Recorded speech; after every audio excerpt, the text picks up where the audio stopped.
شکاری نے اسکردو میں 62,000 امریکی ڈالر دے کر استور مارخور کا قانونی شکار کر لیا۔ رچرڈ ڈینیل نے 42 انچ ٹرافی سائز مارخور کا شکار کیا۔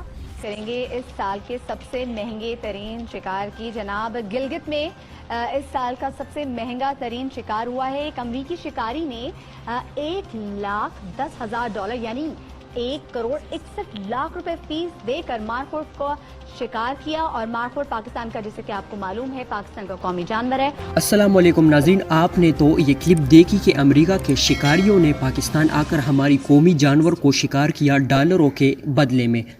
ایک طرف تو آپ نے دیکھا کہ ہماری غلام میڈیا کتنا خوش ہے اور کتنی خوشی سے یہ خبر دے رہی تھی کہ امریکہ نے ڈالر دے کر ہماری قومی جانور کو یہاں پر بے دردی سے شکار کیا گیا۔ یعنی کتنی افسوس کا مقام ہے کہ مطلب میں سوچ بھی نہیں سکتا کہ پیسہ ہی سب کچھ ہے۔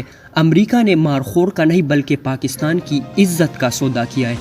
پاکستانیوں نے اس پر بہت افسوس کیا، بس صرف باتیں ہی رہ گئی کہ ہم پاکستانی ہیں۔ کسی دن خبر آنی ہے کہ پاکستان کو اچھی آفر میں بیچ دیا گیا۔ بالکل اسی طرح ہم نے صرف حیران اور پریشان ہو جانا ہے جیسے آج مارخور کو ڈالر لے کر مار دیا گیا ہے۔ پروگرام پہلی بار وادی نگر میں متعارف کرایا گیا تھا، جس کا مقصد غیر قانونی شکار کی روک تھام تھا۔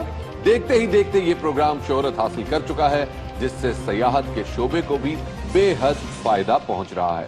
فکر کی بات ہے آپ نے سنی۔ ایک طرف تو یہ بہت خوش ہے کہ امریکہ نے بہت ڈالر دے کر مارخور کو مار دیا، دوسری طرف یہ کہتا ہے کہ ایک پروگرام تھا جس میں غیر قانونی شکار کو روکنا تھا۔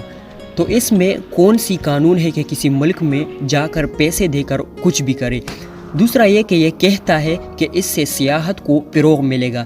یعنی مطلب مجھے تو یہ سمجھ نہیں آئی کہ سیاحت میں لوگوں کو مارخور سے خطرہ ہے، یا اگر سیاحت کے لیے آتے ہیں تو یہ ضروری ہے کہ ہماری قومی جانور کو ماریں گے۔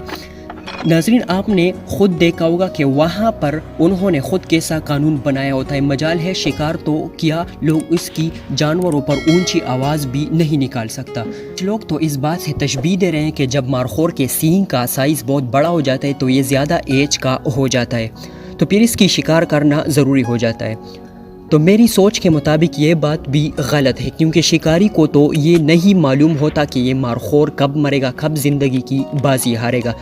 دوسری ضروری بات یہ ہے کہ جیسا قانون امریکہ خود استعمال کرتا ہے کہ کوئی وہاں پر شکار نہیں کر سکتا، تو یہاں پر بھی ڈالروں کے پجاری لوگوں کو بھی چاہیے کہ ڈالروں کے بدلے میں قومی جانور کو شکار کرنے کی اجازت نہ دے۔